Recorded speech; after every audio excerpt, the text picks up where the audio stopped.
एक मुलाकात ऐसी शख्सियतों के साथ जिन्होंने दिया है अपने जीवन को एक नया मुकाम। रूबरू कराएंगे ऐसी कुछ हस्तियों के साथ एक खास शख्सियत के साथ मुलाकात जयदेव पटेल के साथ नंबर 1 इंडिया न्यूज पर। नमस्कार व्यूअर्स, मैं जयदेव पटेल और आप देख रहे हैं नंबर 1 इंडिया न्यूज। आपका एक बार फिर स्वागत है एक खास शख्सियत के साथ मुलाकात प्रोग्राम में। आज हम बात करेंगे भारत में हवाई यात्रा क्यों सुरक्षित नहीं है और दिन प्रतिदिन जिस प्रकार का माहौल बन रहा है, कहीं न कहीं इंसिडेंट सामने आ रहे हैं, इसके पीछे की क्या कुछ वजह है और इसके लिए डीजीसीए की तरफ से किस प्रकार कदम उठाए जाना चाहिए और उठाए जा रहे हैं। इन्हीं तमाम मुद्दों पर बात करने के लिए हमारे साथ खास मेहमान है एविएशन एक्सपर्ट विपुल सक्सेना। विपुल सक्सेना जी, आपका बहुत बहुत स्वागत आज हमारे प्रोग्राम में। धन्यवाद। विपुल सक्सेना जी, आपसे मेरा पहला सवाल है कि भारत में हवाई यात्रा सुरक्षित क्यों नहीं है? देखिए, हुआ क्या है कि जिस तरीके से पैसेंजर ट्रैफिक बढ़ रहा है, जिस तरीके से नंबर ऑफ एयरक्राफ्ट बढ़ रहे हैं भारत में, उस लेवल का इंफ्रास्ट्रक्चर जो है उसमें हम कहीं ना कहीं पीछे हैं। जहाँ तक सवाल है एनडीए गवर्नमेंट का, पिछले 9 साल में बहुत प्रगति हुई है, उसने काफ़ी कुछ हम लोगों को आगे ला के रख दिया है। और तब भी अभी भी जिस तरह से हमारे प्रोजेक्शंस हैं उसमें हम काफ़ी पीछे हैं। जब तक कि वो इंफ्रास्ट्रक्चर पूरी तरह से अवेलेबल नहीं होगा, जब तक कि उसको इंफ्रास्ट्रक्चर को हैंडल करने के लिए मैन पावर अवेलेबल नहीं होगी, उनकी ट्रेनिंग फैसिलिटी अवेलेबल नहीं होगी, टैलेंट अवेलेबल नहीं होगा, तब तक ये चैलेंजेस हमें फेस करते रहने पड़ेंगे। विपुल सक्सेना जी, हाल ही के कुछ दिनों की अगर हम बात करें तो जिस प्रकार से इंसिडेंट सामने आ रहे हैं, पहले तकनीकी खराब को लेकर के हो या रनवे पे के टायर्स के स्लिप होने के हो या और तरह तरह के जो इंसिडेंट सामने आ रहे हैं, इसके पीछे की क्या कुछ वजह है, ऐसा आप देखते हैं?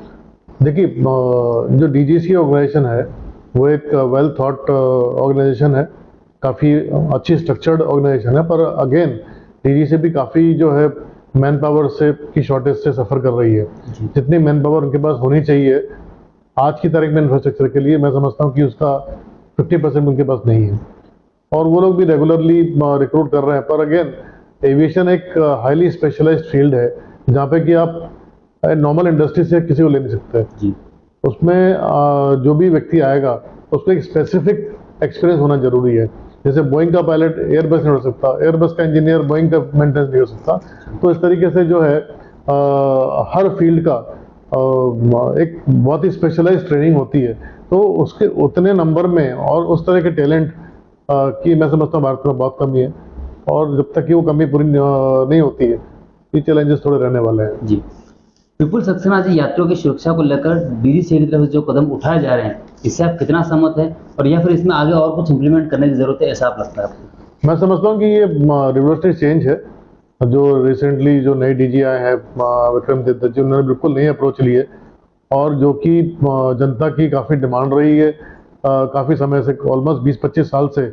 जिस तरीके से एयरलाइंस पैसेंजर्स को राइड पर ले रहे थे कि उनकी कोई सुनवाई नहीं होती थी, वेबसाइट पर डाल दो जी, कोई सुनवाई नहीं, कोई जवाब नहीं, उनके रिफंड नहीं मिलते थे, कैंसिलेशन पे डिले में कोई उनके टेक केयर नहीं होता था। इवन मैंने देखा है एयरपोर्ट्स पर कि जो एयरलाइन के जो टीम है उनके पास मेडिकल सपोर्ट भी नहीं है। ये तो फॉर्चुनेटली कभी ऐसा हुआ नहीं कि किसी पैसेंजर को सडनली हार्ट अटैक हुआ, कुछ हुआ, उसमें पूरी पोल खुल जाएगी आपकी। तो मैं समझता हूँ कि अभी जो रिसेंट 3-4 महीनों में जो नए नए एक्शंस और पॉलिसी नए डीजी ने निकाली है वो बहुत ही एनकरेजिंग है।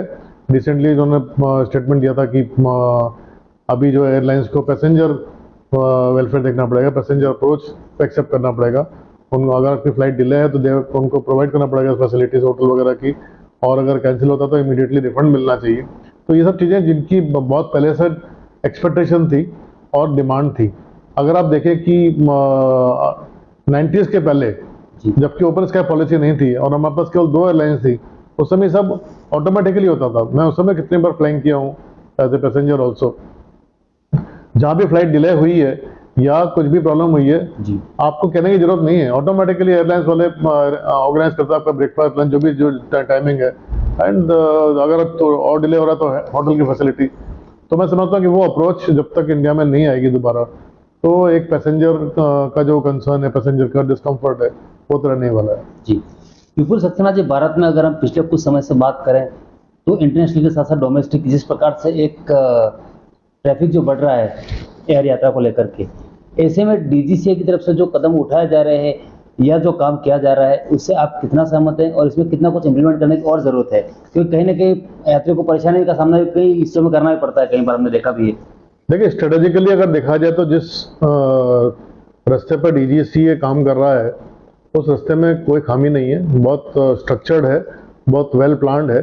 पर अगेन मैं उसी बात पर चाहता हूँ कि उस ड्यूटीज़ को डिस्चार्ज करने के लिए आपके पास क्वालिफाइड मैन पावर चाहिए। आपके पास नंबर ऑफ मैन पावर बहुत कम है। आप देखें कि अगर आप आज की तारीख में देखें तो मैं नहीं समझता कि 300-400 एयरक्राफ्ट पे एक डीजीसी अफसर भी अवेलेबल होगा, जो कि बहुत छोटा रेशियो है। तो जहाँ तक सवाल है पॉलिसी का, जहाँ तक सवाल है स्ट्रेटेजी का, जहाँ तक सवाल है एक विजन का, उसमें कोई कमी नहीं है। और यह है कि कहीं ना कहीं सरकार को और जो एचआरडी मिनिस्ट्री है, एजुकेशन डिपार्टमेंट है, उनको कहीं ना कहीं एविएशन की जो सब्जेक्ट्स हैं उनकी करिकुलम को इंट्रोड्यूस करना पड़ेगा, नए नए कोर्सेज लाने पड़ेंगे, ताकि जो यूथ है, यूथ हमेशा एविएशन की तरफ जाना चाहता है, पर इतने स्कूल, इतने ट्रेनिंग इंस्टीट्यूट अवेलेबल ही नहीं है जहाँ पे कि बच्चे वो लोग जा सकें। तो जब वो इंफ्रास्ट्रक्चर हो जाएगा तो मैं समझता हूँ टैलेंट कमी नहीं रहेगी। पीपल सेक्शन में आपसे मेरा एक आखिरी सवाल है कि हवाई यात्रा का सफर जिस प्रकार से दिन प्रतिदिन महंगा होता जा रहा है, इसके पीछे की क्या कुछ वजह आप देखते हैं और क्या ये कम होगा ऐसा आपको लगता है? जी देखिए, हवाई सफ़र का जो मेजर कंपोनेंट होता है, दो मेजर कंपोनेंट होते हैं जो उसकी कॉस्ट में वेरिएशन लाते हैं। उसमें सबसे बड़ा कंपोनेंट है फ्यूल सरचार्ज। तो फ्यूल के जो प्राइसेस हैं वो इंटरनेशनल लेवल पे जो क्रूड का प्राइस है उससे रेगुलेट होता है, उसमें आप और हम कुछ नहीं कर सकते।